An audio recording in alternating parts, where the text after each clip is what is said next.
Hello students, आज का जो हमारा टॉपिक है मेजर ऑफ सेंट्रल टेंडेंसी में मीडियन और मोड चैप्टर 10 में, वो है to locate the missing frequency.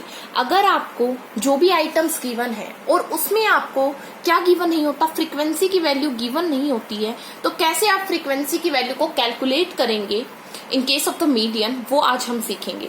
तो देखिए, as you know about this कि हमारे पास क्लास इंटरवल गिवन है, हमारे पास फ्रीक्वेंसी गिवन है। अब हमें क्या करना होता है, क्या निकालना होता है, कॉम्युलेटिव फ्रीक्वेंसी हमें निकालनी होती है। तो हम क्या करेंगे, हम कॉम्युलेटिव फ्रीक्वेंसी को निकाल लेंगे। जैसे देखिए यहाँ पे निकालते हैं, यहाँ पे आ जाएगा आपका 10। फिर यहाँ पे देखिए हमें फ्रीक्वेंसी 1 की वैल्यू को फाइंड आउट करना है। जो सेकेंड इंटरवल के सामने जो फ्रीक्वेंसी अवेलेबल होनी चाहिए वो फ्रीक्वेंसी अवेलेबल नहीं है, so we have to find out this.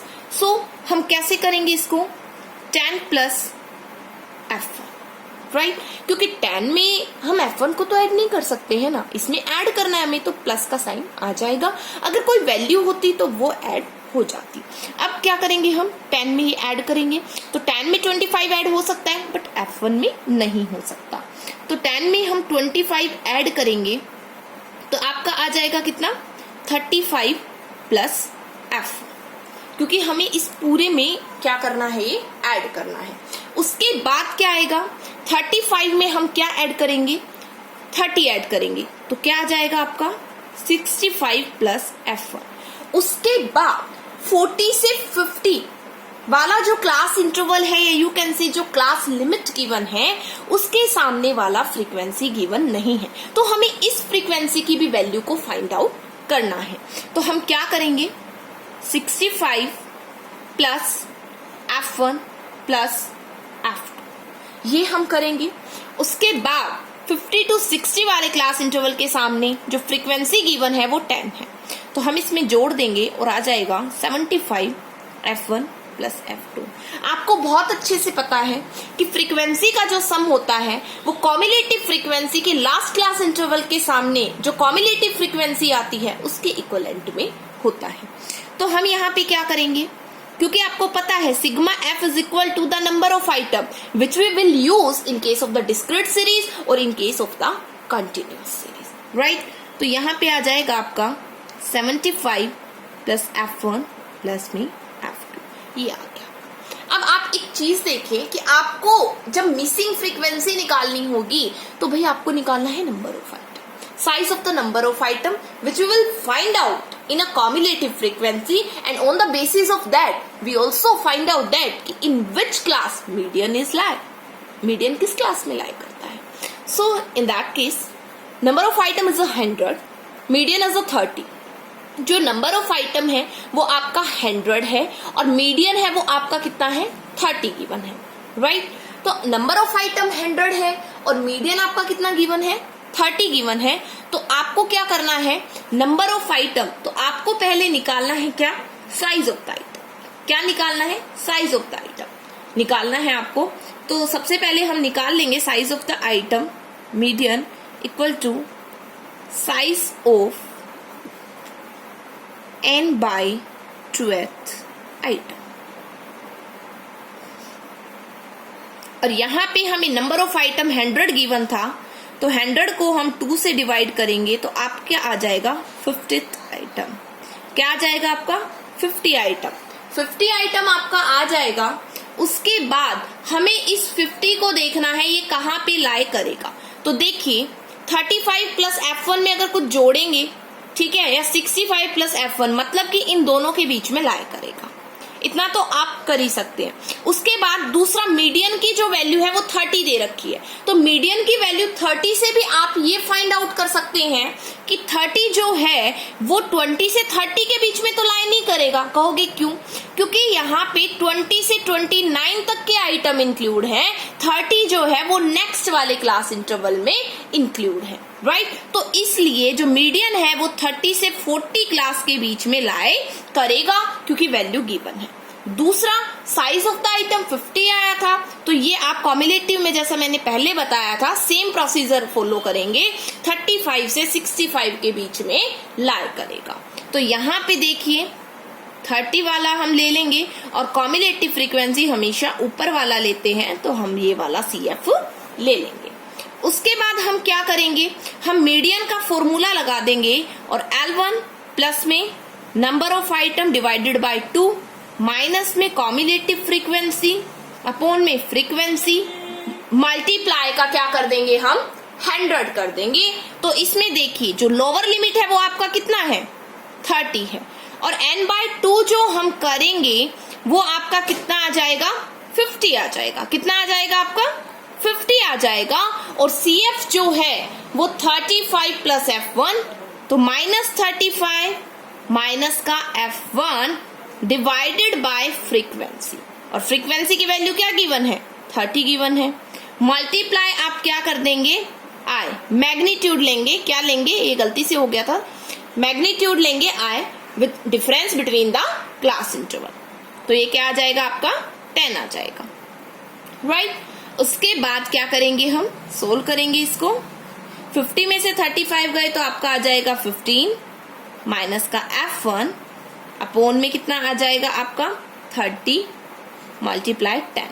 तो 0 से 0 कैंसिल, क्योंकि ये इस पूरे के मल्टीपल में होता है यहां तक, तो 0 से 0 कैंसिल और ये आपका क्या आ जाएगा, मीडियन की जो वैल्यू थी आपकी वो कितनी थी आपकी 30 थी, तो हम इसको पुट कर सकते हैं यहाँ पे मीडियन की वैल्यू को 30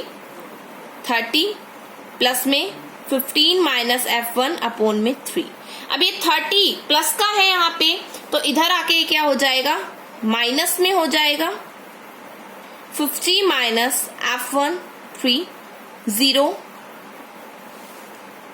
15 माइनस F1 3 क्रॉस मल्टीप्लाई करेंगे हम तो ये 0 आ जाएगा और फिर क्या आ जाएगा 15 माइनस F1 कुछ नहीं है मतलब 0 के इक्वल है, तो F1 उधर चला जाएगा तो F1 की वैल्यू आपकी आ जाएगी 15। यहां से हम एक इक्वेशन को ले सकते थे और वो इक्वेशन क्या थी आपकी कि नंबर ऑफ आइटम जो है वो कितना है 100 के इक्वल है, तो F1 प्लस जो F2 है उसकी वैल्यू आ जाएगी 100 75 जाएगा 25, तो 25 वैल्यू आ गई। तो इस 15 को हम इस इक्वेशन में डाल देंगे और देखिए क्या आ जाएगा 15 प्लस F2 इक्वल टू 25। तो F2 की जो वैल्यू है वो आ जाएगी आपकी 10। क्या आ जाएगी 10 इज योर आंसर। तो ये आपकी वैल्यू आ गई। तो ये था आपका कि कैसे हम मिसिंग फ्रीक्वेंसी को फाइंड आउट करते हैं। तो आई होप आपको क्लियर हुआ होगा। उसके बाद मेरिट्स और डीमेरिट्स के बारे में जानेंगे कि मीडियन के मेरिट्स क्या है और डीमेरिट्स क्या है। सिंप्लिसिटी, सबसे पहला पॉइंट आता है सिंप्लिसिटी का कि मीडियन को कैलकुलेट करना बहुत इजी है। हम आसानी से मीडियन की वैल्यू को फाइंड आउट कर लेते हैं। स्टैटिकल सीरीज में क्योंकि मीडियन जो होता है वो मिड वैल्यू को दिखाता है, एक पोजिशनल एवरेज होता है, तो मीडियन जो है वो मिड वैल्यू को बताता है। तो इजीली हम कंपेयर कर सकते हैं, ऊपर की वैल्यू को छोड़ना, नीचे की वैल्यू को छोड़ना, बीच में जो मिड वैल्यू है वो हमारा मीडियन होता है। तो बहुत इजीली हम इसको फाइंड आउट कर लेते हैं। Free from affect of the extreme value.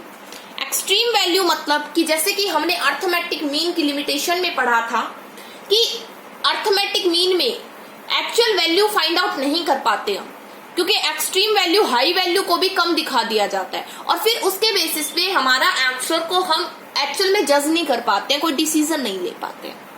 तो इसमें मीडियन में ऐसा कोई प्रॉब्लम नहीं होता है, एक्सट्रीम वैल्यू बिल्कुल भी अफेक्ट नहीं होती है।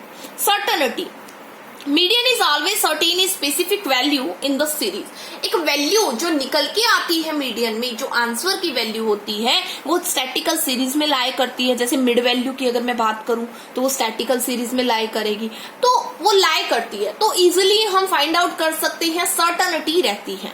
रियल वैल्यू, बिल्कुल जो वैल्यू आती है वो रियल होती है और वो क्या करती है, जितने भी सीरीज में आइटम्स होते हैं उनको रिप्रेजेंट बेटर, मतलब कि अगर मैं बात करूं अर्थमेटिक मीन की, अर्थमेटिक मीन से कंपेयर अगर मैं करूं तो मीडियन ज्यादा अच्छे से रिप्रेजेंट करता है स्टैटिकल सीरीज के आइटम को।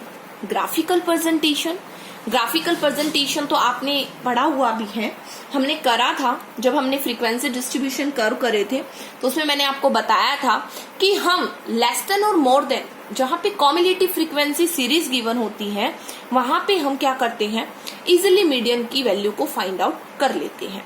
तो ग्राफिकल प्रेजेंटेशन के थ्रू भी क्या होता है, मीडियन की वैल्यू को फाइंड आउट किया जा सकता है। Possible even when data is incomplete, बिल्कुल अगर मीडियन में इंफॉर्मेशन प्रॉपरली अवेलेबल नहीं है तो भी हम क्या करते हैं, मीडियन की वैल्यू को निकाल लेते हैं। कहोगे कैसे, क्योंकि मीडियन हमें मिड वैल्यू के बारे में बताता है और फिर हम मिड वैल्यू को आसानी से निकाल पाते हैं। तो पॉसिबल होता है डाटा इनकम्प्लीट हो जब भी, कोई प्रॉब्लम नहीं होती। डिमेरिट्स, डिमेरिट्स क्या है इसके, lack of the representative character. Lack of the representative character का मतलब यहाँ पे क्या है कि it tell us about the mid value of the series, so median is of limited representative characteristic as it is not based on all the items in the series.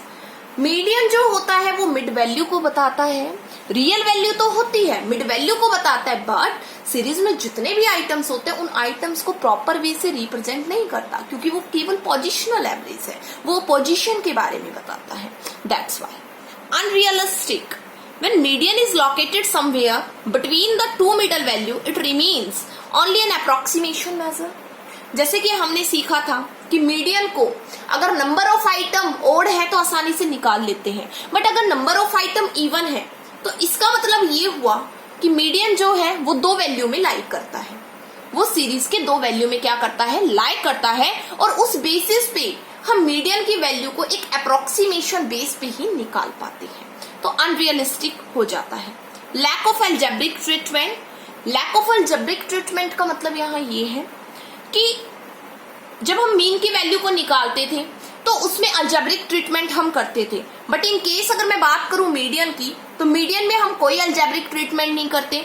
जैसे mean निकालते थे तो हम क्या करते थे, फ्रीक्वेंसी को series के आइटम से मल्टीप्लाई करते थे, फिर उसका एडिशन लेते थे, फिर उसको डिवाइड करते थे। बट मीडियन में ऐसा कुछ भी नहीं है, हमें सीधा कॉम्युलेटिव फ्रीक्वेंसी निकालना है और उस कॉम्युलेटिव फ्रीक्वेंसी के बेसिस पे हमें क्वेश्चन को सोल्व कर देना है। तो मीन से तो बहुत ही डिफर है, तो अलजेब्रिक ट्रीटमेंट इसमें नहीं होता एज लाइक अर्थमेटिक में।